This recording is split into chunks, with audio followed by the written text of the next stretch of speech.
Actually, our principles is we're always solving repetitive problems, and they should be the same in every country. Why don't we try Australia? And then that's where we tested it out. We were able to be seen as an alternative to outsourcing. We're in this stage where AI is almost like the App Store, where you can quickly create a new wrapper or a new use case for it. What's important is you have to make it sticky. And being an entrepreneur and making decisions and trying to earn it and then trying to overcome it, that's where you really learn. And I've felt like these past 5 years as an entrepreneur, I've learned more than I've done in corporate.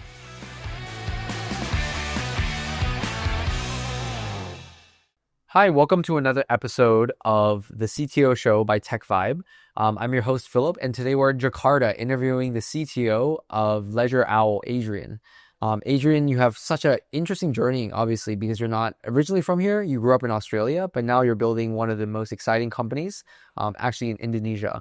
So I guess would love to start a little bit more in terms of diving into your own personal backstory, right? Sure. How did you actually end up moving to Indonesia, and how's it been so far? Yeah, so how I was able to move to Indonesia was my wife actually had the first opportunity. She had a career opportunity to move to Indonesia.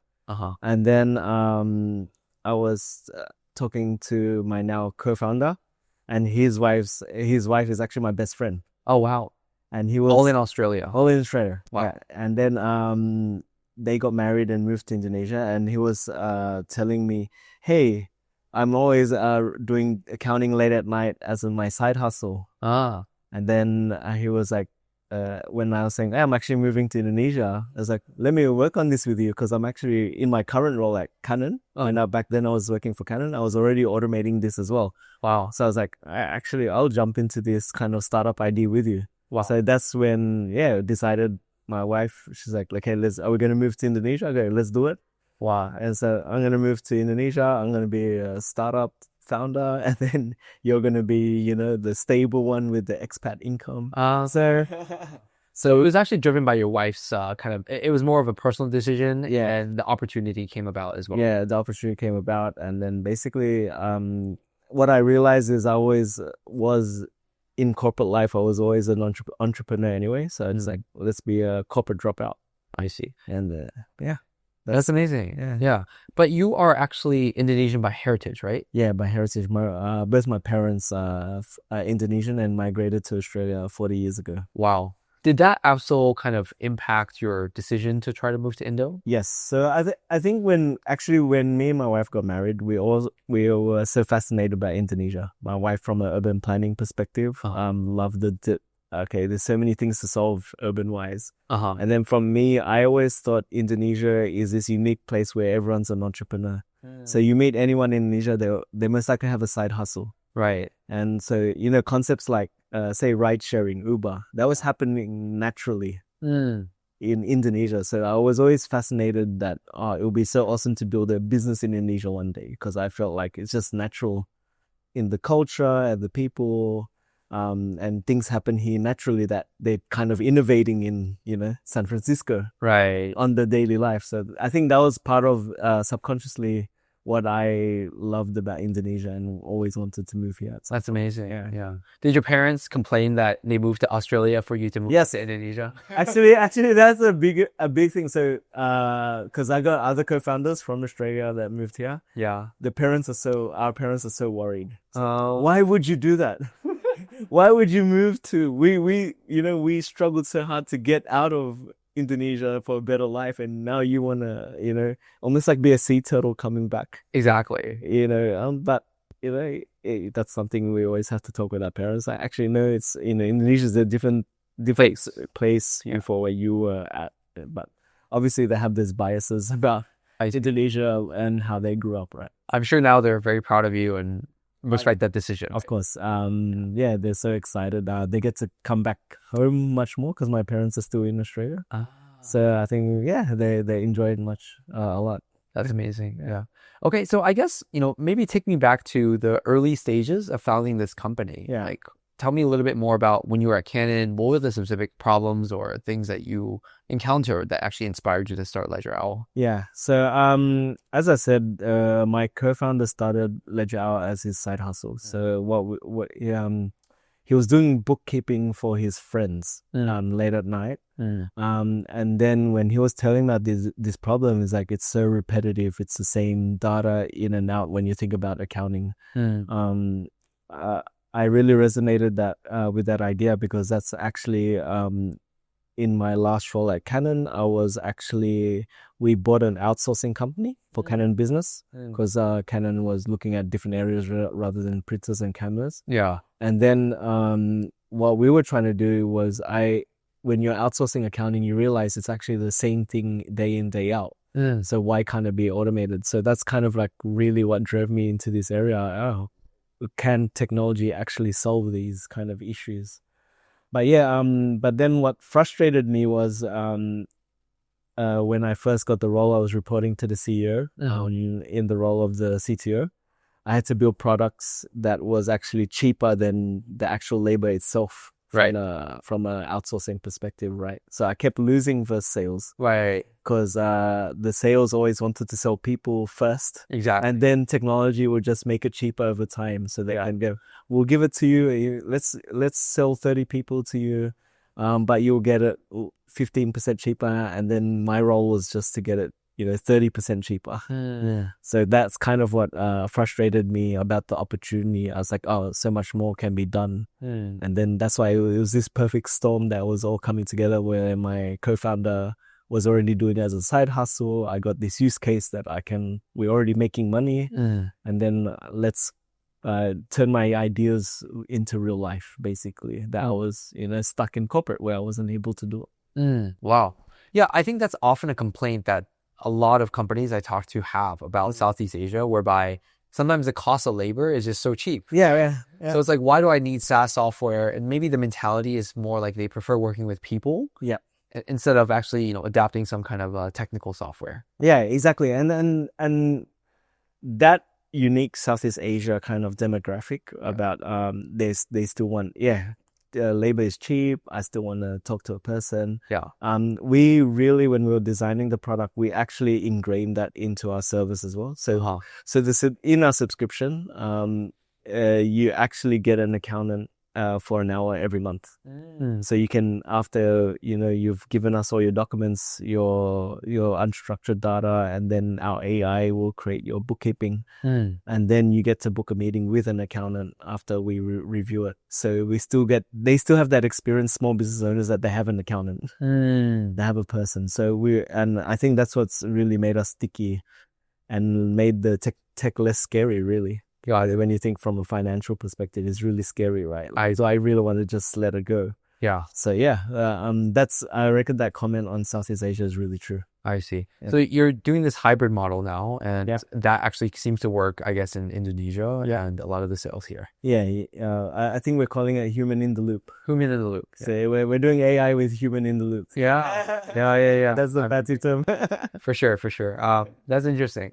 I guess, obviously you grew up and, you spent most of your career in Australia. When you first moved to Indonesia, were there any culture shocks or things that you found, very different about working here? The biggest difference, I would say, let's talk about something simple as WhatsApp. Everything runs on WhatsApp. Right. And I've had to really, that was a shock for me, like coming from Australia. Like, I think in the business sense, emails is very, you're important, your channel.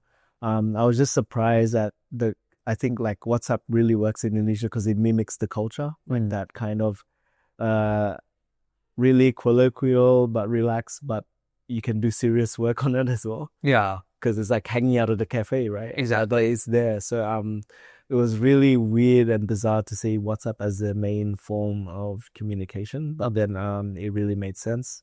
What's interesting, I think we were talking about I can speak Bahasa, but I really realized I wasn't Indonesian. When I first came to Indonesia, my first speech in front of my team, I was like super tired after half an hour because I realized actually you're translating it back into English in your head. Oh, I see. So you really realize actually I grew up as an Australian. And English is my first language. So that was bizarre for me because growing up, I always thought my Bahasa is pretty good. Right. Because in Australia, I was a minority, I guess. Right. And it's like, I can speak Indonesian. I see. I think I'm Indonesian.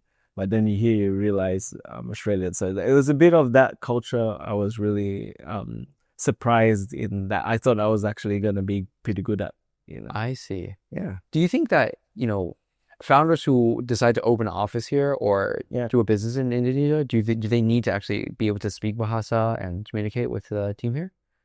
I think it's an advantage if they can. It's not necessary, but I think there's happening. I think Indonesia is very unique that there's a lot of things that happen under the surface. So within that kind of team conversation, hanging out, there's a lot of hanging out in Indonesia, even working wise. Yeah. I just to love work in the cafe and just hang out. So I think that's where Bahasa, the understanding of Bahasa is actually quite important to understand team dynamics. I think, otherwise there's these kind of superficial meetings where, they're responding to you, but they're not really responding to you. I think that happens a lot in Indonesia. I see. That's great that you were able to overcome that. Yes. Yeah, I think it was really good that to understand how teams actually work to be effective here. I got it. I'm curious. So for you guys are more targeting the B2B kind of SaaS market, right? Yeah. And when you do talk to a lot of investors, especially in Southeast Asia, they're quite, it's not a very common kind of model to invest in. Yeah. Right. And I think partially it's just because of like maybe B2B sales is hard, or maybe traditional SaaS businesses don't really do super well. Right. Yeah. So I'm just curious about how do you guys kind of overcame that perception, and, how do you kind of want to build a company accordingly? Yeah. So I think the biggest perception that there is a perception in Southeast Asia that, you can't really make money from SaaS. B2B is very, people-based, less tech.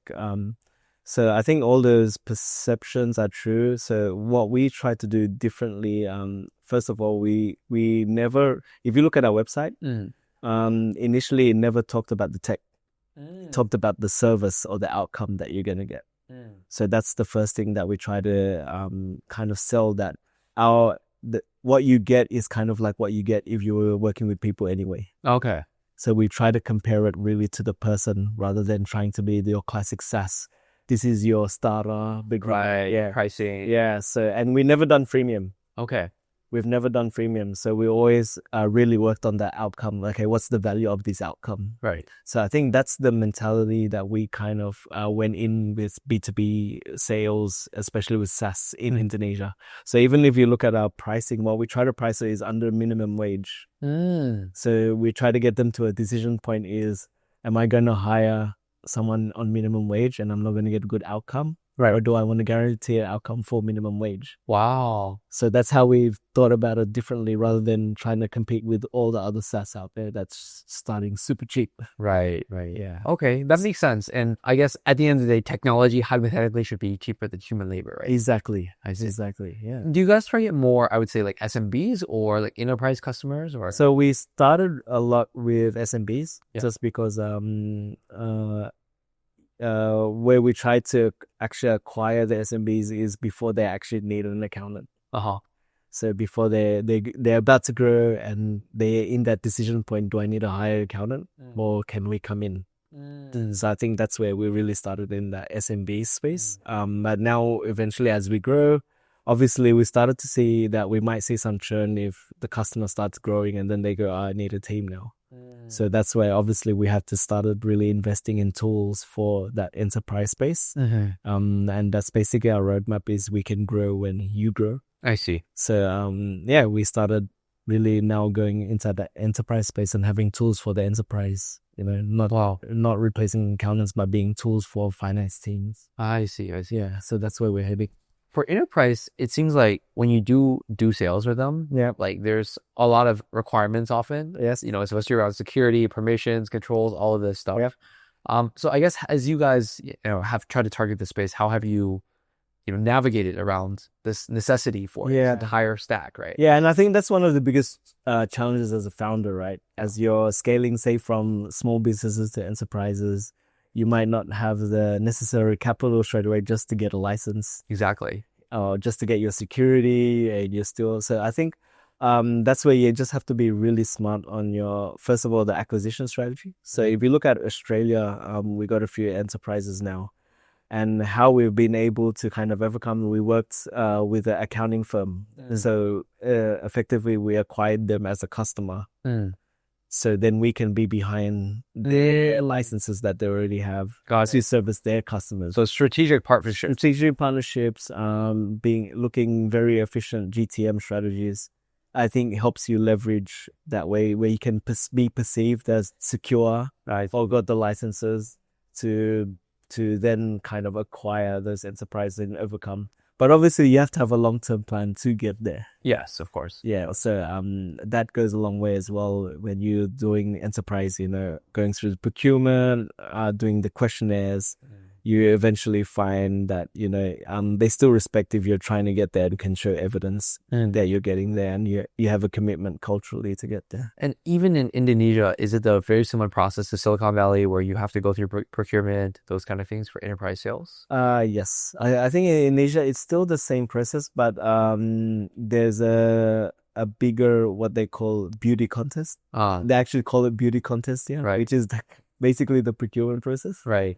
Yeah, so there is a lot of actually pitching. I think the pitching process is longer in here. So there's you might have multiple pitching process and you might have to give up a bit more upfront. I see, get a bigger deal at the end. How long is usually the sales cycle for these kind of deals? Probably 6 weeks. 6 weeks. 6 to 8 weeks. Okay. Yeah, the actual process. But then what I was saying, the beauty contest might start before that. Oh, I see. So you're already really starting that beauty process before you go into the proper procurement process. And right now, do you guys only target Indonesia as your main customer base, or is it also in Australia or overseas? Yeah, so we've started to, I think in mid last year, we started to acquire, we got 12 Australian customers now. Wow. So we're starting to go overseas. We're also got a few in Singapore and one in New Zealand. Wow. So we started to kind of prove that Southeast Asia can go outside of, Indonesia, especially. Yeah, that's very rare, I think. Yeah. I think I think it was interesting because when we first got our first professional VC round, everyone was like, "Oh, concentrate on Indonesia first, don't go outside." And then I think as tech winter and the situation with the tech world, and was like, actually, our principles is we're always solving repetitive problems, and they should be the same in every country. Why don't we try Australia? Wow! And then that's where we tested it out, and we were able to be seen as an alternative to outsourcing. So instead of outsourcing with people, say in India and Philippines, outsource with AI. Wow. So that's kind of how we built that position, and a kind of a unique proposition that people were willing to talk to us in Australia. Interesting. So you basically found this niche whereby you don't even need to configure the product too much to the actual, let's say, tax, kind of jurisdiction, or these other very local nuances, right? So I think we've configured the products to focus on pre-book activities. Right. So that's all the accounting processes before, say, the analysis, the advisory, the tax, which is pretty much different in every country. So we focus on data entry, reconciliation, classification of transactions. There's really boring tasks that accountants actually dislike to do. They actually don't like to do these tasks. They rather do the reviewing of the financial statement. So that's where we go, okay, let's concentrate on this part where it's actually taking a lot of time. So then,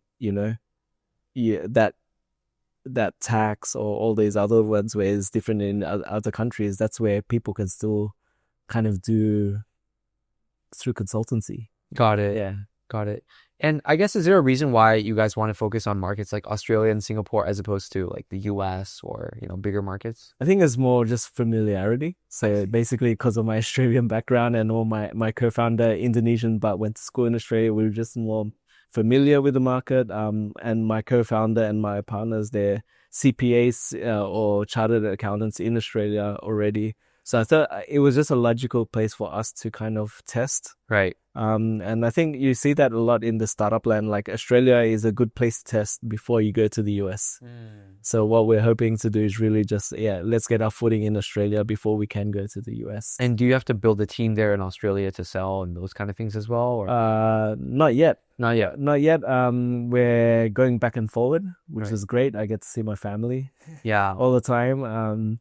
But we just really efficient with our GTM strategy. So we try to really go that channel route and find the accounting firms that we can partner up with. That's amazing. Yeah. Do you guys use any AI or any AI that is integrated into your features? Yes. So we use a combination of our we've got our own model, custom model for classification of transactions, and we're also using our own fine-tuned model of OpenAI. We're using our own models to kind of what's our customer experience aspect of the platform, and then we're also using a lot of we're really getting into agentic AI, so multiple agents to kind of solve that accounting problem. Right. And I guess when you try to sell to customers in Indonesia, is this like a very important factor for them? No. So I think what we have to do is actually we don't talk about when we're actually selling to the actual business owners that need this kind of outcome or service. Yeah. We don't take a we sell that the tech is what allows us to get it quick, right? So they can get their financial statements quick. But what we try to sell is the outcome that this is just like if a human was doing it. Oh, I see. So more on the deliverable results. Because what we found is when we talked a lot about the tech too much, they actually get scared. Oh. It's like there's almost like the perception this can go wrong in so many places. Wow. Yeah, Okay. Yeah. Huh. That's a very interesting insight. Yeah, quite interesting. I guess as you see that tech is getting cheaper and cheaper, and AI models, obviously, like the cost per token for a lot of these foundational LLMs is getting cheaper. Yes. DeepSeek. Yeah, exactly. Right. Do you feel like that these kind of business models are sustainable or defensible in the long run? It was interesting. I was talking with another co-founder. It's almost like we're in this stage where AI is almost like the App Store, where you can quickly create a new wrapper or a new use case for it. Yeah. But what's important is you have to make it sticky, and that's where I think the goal where it's getting cheaper, so people can create more use cases. But if you're not embedding that in kind of like a SaaS experience to make it sticky for that use case, then you're going to find it hard to kind of retain customers. So what we're finding is a lot of people are getting in and out. Or they'll try this new cool use case with this AI can do this, but then there's no stickiness. Yeah, they're not retaining those customers as well. So what we're focusing is kind of how do we blend that AI experience with SaaS to really make it sticky, and that customers really need this tool day in, day out. So that's where our focus is, to kind of be defensible in that. Yeah, I guess, again, at the end of the day, it's around how much value you guys actually deliver as opposed to what cool technology you actually have, right? Yeah, exactly. That's great. I'm curious also to learn a little bit more about, your process and experience building an engineering team here in Indonesia. Yeah. So obviously you have probably a lot of connections, and maybe you worked with a lot of engineers in Australia as well. Yeah. Why was the decision to build a team here actually in Indonesia? I'm not gonna lie, if it wasn't cost. Okay.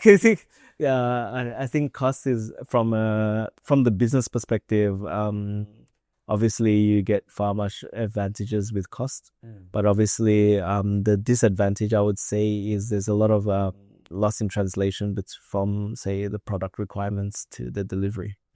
So I think that's the biggest gap I felt that I had to build in Indonesia. Is like, okay, so in the boom of startups here, there was a lot of the Silicon Valley techniques, let's say, flooded Indonesia. Yeah. But what I felt was not everyone understood the nuances of, what it's actually trying to achieve. So, for example, Agile is really trying to get people to collaborate, force collaboration. Yeah. But it's about the collaboration rather than the processes.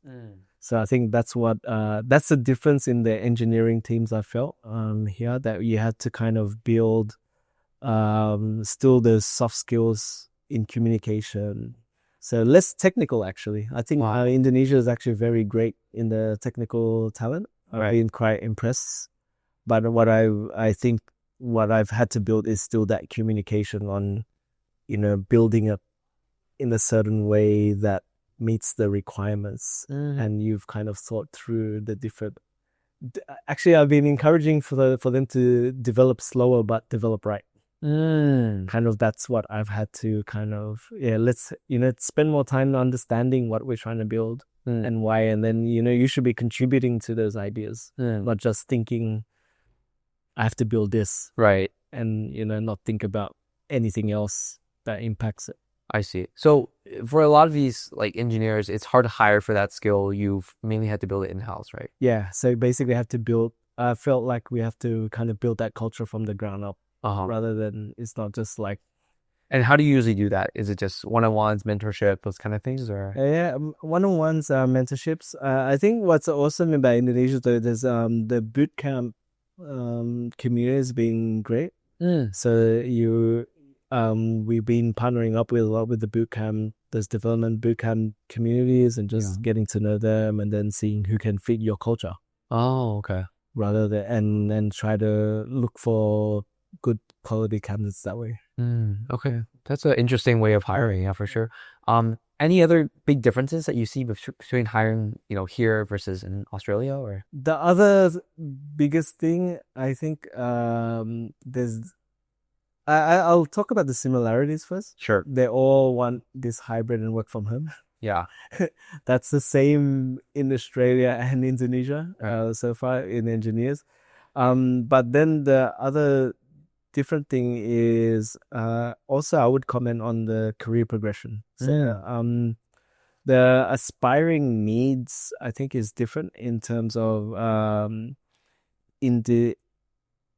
in Australia, it's more about what can the company give me in terms of my future career. Yeah, that's what I felt like a lot of them do care about. Okay, how is this building to my resume? Yeah, and what is it going to do? Whereas English is more, what can the company do for me now? Wow, it's very more short term. I see, and that is something like personally I want to kind of help change. Because it's quite sad that you can't think about your career long term. I see. Where it's more a bigger short term, and how do I get the bigger gains? I see. Quicker. So the compensation is very important, like cash salary. Cash very they're willing to jump right for a high increase, but they're not really thinking about how does that impact. Is this the best place that's going to get me better in 5 years? I see. So yeah, that's the biggest difference. How is the acceptance of like equity? Like, do people care about equity? I actually feel that it's in Indonesia. That is a good one. Yeah, because I think in Australia that's much more important than in Indonesia. Yeah, it's the cash element. If I was to show you a cash element and increase that by 10%, even if I'm giving you equity, I'll choose that 10%. Wow, I'm actually a big. I think that is the case in Indonesia. And then I guess in that case, you guys are so startup, right? I'm sure there's bigger companies who are competing with the same talent. Like, how do you retain talent if people are driven more by cash? I think in the beginning was really hard before Tech Winter. Yeah. But I think now in Tech Winter, there's actually a lot of talent around, so it's less competition actually. Oh, okay. That's good. That's good. I guess the layoffs and everything. Yeah, exactly. It's like right now we're finding it's probably the opposite scenario. Before it was like really hard, right? Because you're always fighting with the big, unicorns and, all this kind of stuff. Got it. Okay. I guess zooming out a little bit, for you, it seems like you made the decision to come back to Indonesia, and, obviously most of the company's operations are here. A lot of your customers are here. Are you optimistic about Indonesia in the long run? I would say the last 2 months really sucked because of all the news with the startups out there. But I think I was talking actually this with one of the VCs actually, where we're saying actually there is a lot of potential in Indonesia. I'm still optimistic, and we do need to work together as an ecosystem to change the narrative. Because it's not. I would say the majority is still like there's a lot of big potential, and there's so many ways that Indonesia can grow. It's still economically, it's still a very good country, right? It's like the biggest economy in Southeast Asia. Yeah, the demographics. The demographics is still, we still have all the elements to, be really optimistic about Indonesia. So it's like, but we do have to work together to change that perspective in this tech ecosystem to kind of change the narrative of where Indonesia is currently perceived to be going. Yeah. And hopefully Ledgerowl. Yeah, hopefully. Yeah. Yeah.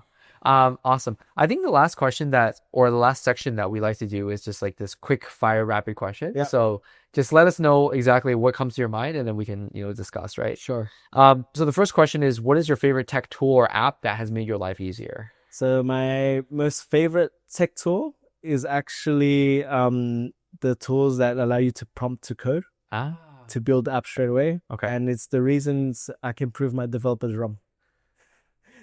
So when there's something that we like to put out there and they go, oh, it's too hard or something like that, I love to use this tool to just quickly show, hey, it's possible. You might not be there yet, but look, it's possible. Yeah. So I think if developers aren't really utilizing prompting and AI within their development workflow right now, it's going to be really hard. So these are like Vercel V0, Lovable, these kind of things, right? Yeah, and even a simple something like GitHub Copilot, right? Yeah. So I think like it's a new world. It's arguable, is it making coding standards worse or not? But I think it's, speed to market as an entrepreneur on my entrepreneur side, that's the most important. So I think that's what's gonna change. And you guys actually already use these tools in production right now? Production, yes. Wow. GitHub Copilot and all that we definitely use as part of our production workflow. That's great.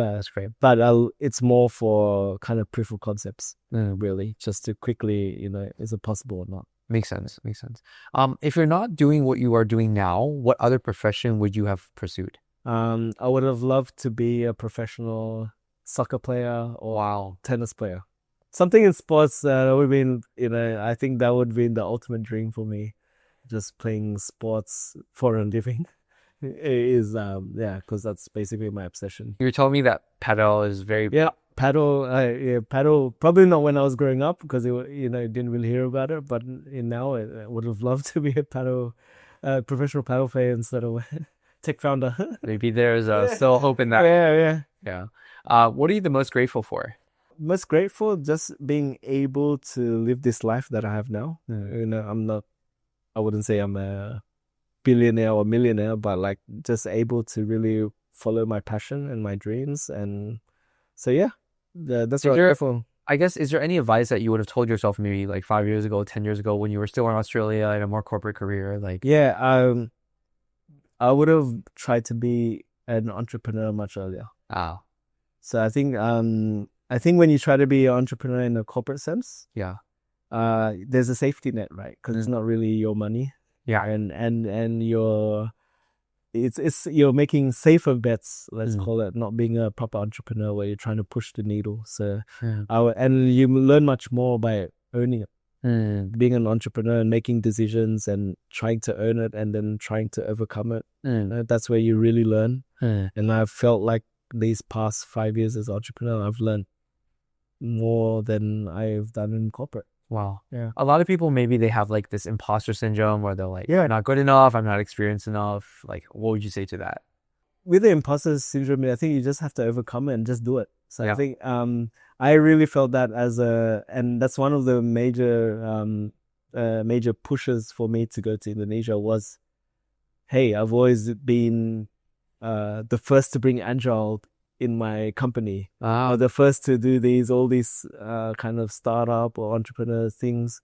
And I was like, well, are you going to stop pretending or are you going to actually try it? Wow. Are you going to actually risk it? Right? Wow. So I think the biggest hurdle is not trying. So you have to really just, go to the deep end. It's amazing. And try to float. Amazing. What's the worst advice you ever received? My worst advice is actually, my worst advice was don't have a family because you won't be able to concentrate on your career. Wow. And I really thought that was a statement that I wanted to prove them wrong. Why not? How have you been able to balance, obviously, you're CTO of a fast growing startup and also having a family? I think how I've kind of, one is find a partner that can, or wife Yeah. that can really understand and really hopefully can complement. But the biggest thing is not to be afraid to jump in and try to make it work. I think when people are already defensive on, oh, this can't work because I need to do this X, Y, or Z before you even tried. Yeah. I think you're gonna get things wrong. Yeah. Yeah. Obviously, it's not always smooth sailing. Right. But as long as you try and okay, if this doesn't work for your family, let's try something else, and you keep iterating. I'm kind of using the startup mentality here. Yeah, the startup mindset. Yeah, because I think you're moving to a different country. You kind of have to. Right. You can't get it right. Yeah. You're not gonna know everything about that new country. You might think you know the country, but it works different. So. Me and my family, we've had the most amazing time so far. Like, it's just because it's a new learning experience. And my daughter, we moved here when she was 2. Wow. And so she's probably been in Indonesia more than Australia now. Wow. Yeah. So I think you have to embrace it and try it, and then you adjust. And that's what you have. So find an open-minded partner, and then also just iterate and see what works and iterate and and that's how you kind of survive, and have fun. That's well, good, yeah. And last question was, what is the best advice that you've ever received? The best advice is quite a simple one: is just believe in yourself. So actually, I really learned that when I first moved I worked in a company called Ledgerowl, heading up the digital development. Then I got the opportunity in Canon, and my first manager noticed she's like, you have that imposter syndrome. Can I really lead it? I was like, actually, you realize that you've picked it up pretty quick more than other people. You just really need to believe in yourself. And then that was the first time, like, okay, let's really just, if you believe in yourself, not to sound cliche, but like, that's the best advice. Yeah. It's like, and something I've always held through, like even through, the tech winter, founders really have to really just look at them, it's on you. You realize, hey, it's not the best market to raise funds. It's not it's really hard to find customers. So you really have to just, okay, what's working? Just sit down like that. And that was the Australia story. Like, we were just thinking, it's like, why not go to Australia? We've been told not to go and just concentrate in Indonesia. But actually, Australia is there. And the willingness to pay is there. Like, do we believe in ourselves that we can get there? So I think that's where it's something that's really constant. That I've really taken advice is like, you can listen to people, but at the end of the day, it's all on you. Yeah. So that's the best advice that I've got. It's very powerful to change the question of like why to why not. Yeah, exactly. Why not? Yeah, and you have to really, question yourself, like, why not? Why can't I do this? That's amazing. Yeah. Very inspiring. Yeah, thank you. I think that's really, really insightful. I think maybe some viewers, they want to learn more about Ledgerowl, or maybe even about yourself. Like, where can they find you online? You can find me on LinkedIn. Yeah. Adrian Yasin at LinkedIn, or that's probably the way you can contact and learn more about Ledgerowl. Okay. Yeah. Well, thank you so much, Adrian, for your time. Love the conversation, love the insights, and I'll remind myself to believe in myself as well. Okay, cool. All right, take care. All right, awesome. See ya. Cool.